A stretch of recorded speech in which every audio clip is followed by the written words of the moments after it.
hampir tidak ada yang memenangkan Jokowi dalam Pilkada 2012, dan ternyata kemudian Jokowi menang dan para pollster itu melakukan kesalahan prediksi secara berjamaah.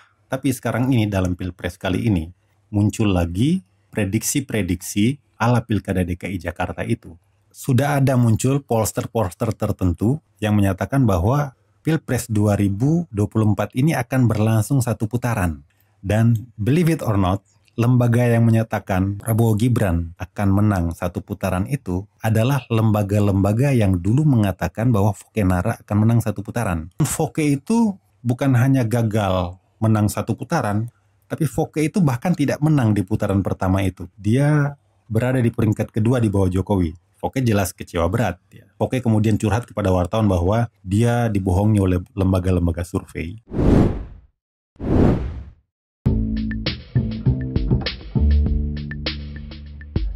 Assalamualaikum warahmatullahi wabarakatuh.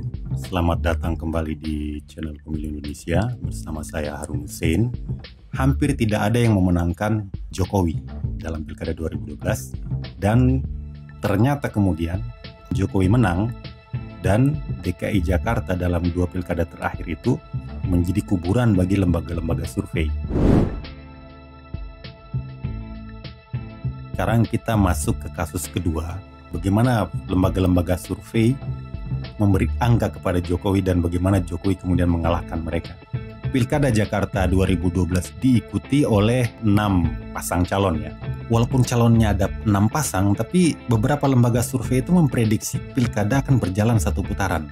Dan pollster-pollster yang memprediksi pilkada akan berjalan satu putaran itu adalah lagi-lagi LSI Denny Ja, kemudian Indobarometer, dan Jaringan Suara Indonesia. Jadi bagi mereka itu Pilkada DKI 2012 itu Fokenara itu tinggal didorong sedikit lagi langsung menang. Karena suaranya menurut hasil survei ketiga lembaga itu sudah mendekati mayoritas 50% plus 1.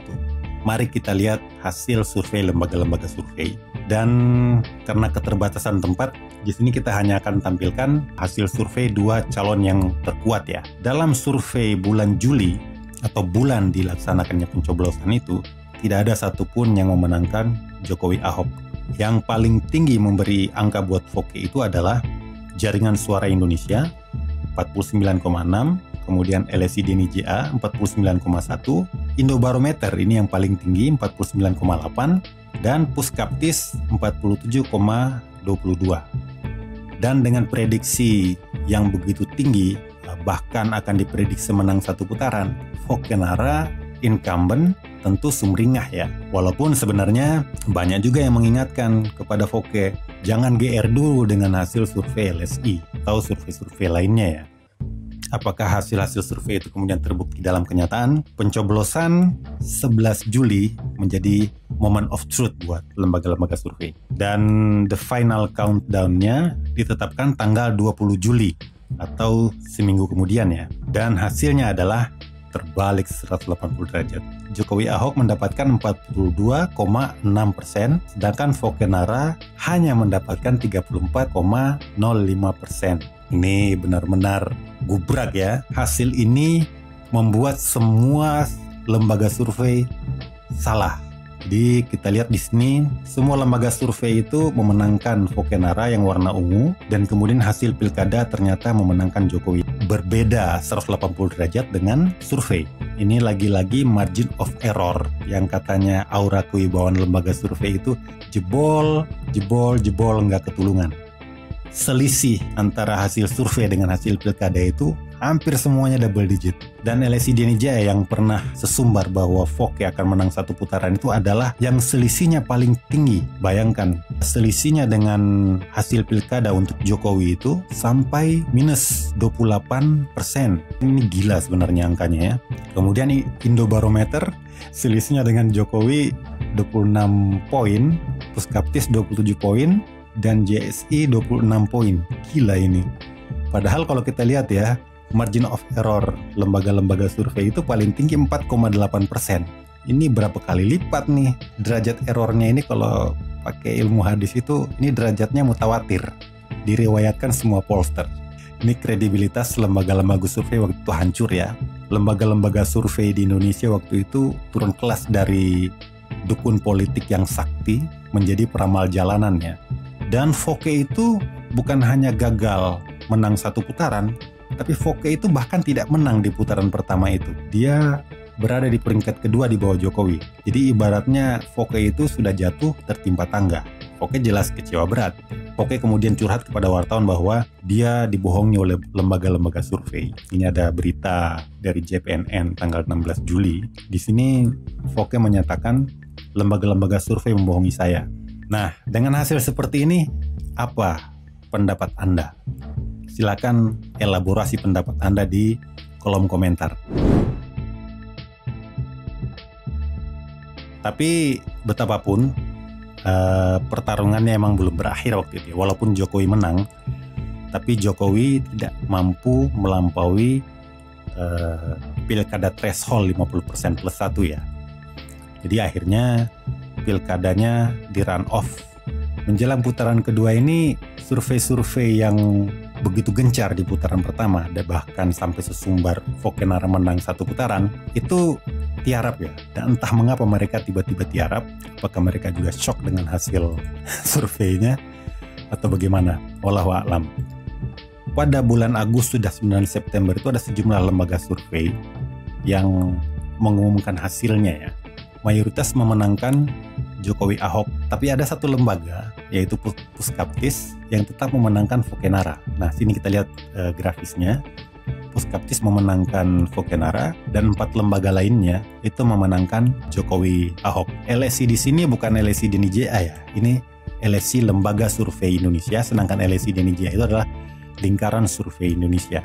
Nah, sekarang mari kita lihat apakah hasil survei itu kemudian terbukti di TPS. Pencoblosan dilakukan tanggal 20 September dan kemudian hasilnya diumumkan pada 29 September oleh KPU DKI Jakarta. Dan the final countdown adalah Fouquet-Nara mendapatkan 46,18%, sedangkan Jokowi Ahok menang dengan 53,82%. Mari kita lihat perbandingan hasil survei itu dengan hasil pilkada. Dan inilah hasilnya. Kalau kita lihat ada 2 lembaga yang jebolnya ekstrim, yaitu Ines dan Sugeng Syariah School of Government (SSG). Itu jebolnya 2 digit ya. Dan apakah semua lembaga survei ini jebol? Margin of error-nya semuanya jebol. Nah, apapun itu, yang jelas hasil akhir dari Pilkada DKI 2012 itu, Jokowi Ahok bukan hanya mengalahkan Fouquet, tapi juga mengalahkan semua lembaga survei yang terkemuka saat itu.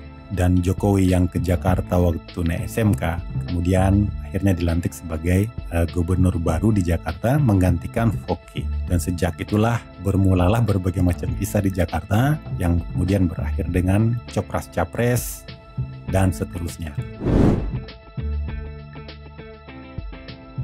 Survei ugal-ugalan seperti yang terjadi di Pilkada Jakarta 2012 dan 2017 itu kembali terjadi di Pilpres 2024 kali ini. Sudah ada muncul polster-polster tertentu yang menyatakan bahwa Pilpres 2024 ini akan berlangsung satu putaran. Terdengar tidak asing ya. Dan believe it or not, lembaga yang menyatakan Prabowo Gibran akan menang satu putaran itu adalah lembaga-lembaga yang dulu mengatakan bahwa Fouquet-Nara akan menang satu putaran. Ya, lembaga-lembaga itu adalah LSI DNIJA dan Indobarometer. Ini bukan karena sentimen terhadap 2 lembaga itu ya. Ini semua berdasarkan data dan berdasarkan fakta. Sekarang kita lihat ini ada berita, LSI DNIJA itu menyatakan elektabilitas Prabowo Gibran itu menjulang, hanya butuh 7,2% lagi untuk menang satu putaran. Terdengar tidak asing ya, di Pilkada DKI Jakarta sebelumnya, Fouquet-Nara tinggal butuh sekian persen lagi untuk menang satu putaran.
Baik, demikian dulu untuk episode kali ini. Sebelum kita tutup, saya ingin mengutipkan sebuah ungkapan yang disampaikan oleh Abraham Lincoln dan juga pernah disampaikan oleh Bob Marley, yaitu you can fool some people sometimes, but you cannot fool all the people all the times. Baik, terima kasih atas perhatiannya. Wassalamualaikum warahmatullahi wabarakatuh.